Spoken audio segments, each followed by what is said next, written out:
This watch was regularly used by his owner before, so it has some scratches on the frame.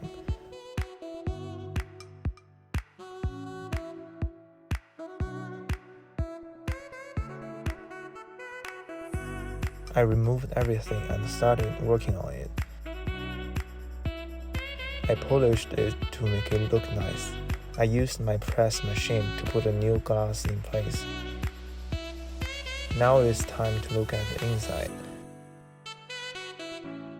It looked fresh considering my other watches.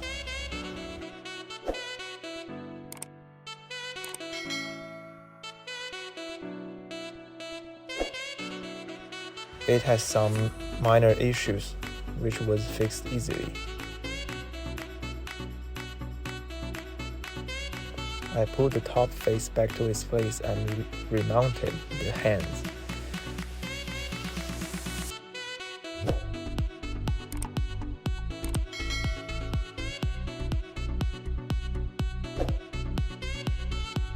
With the watch being complete, this moon dial watch was looking absolutely beautiful now.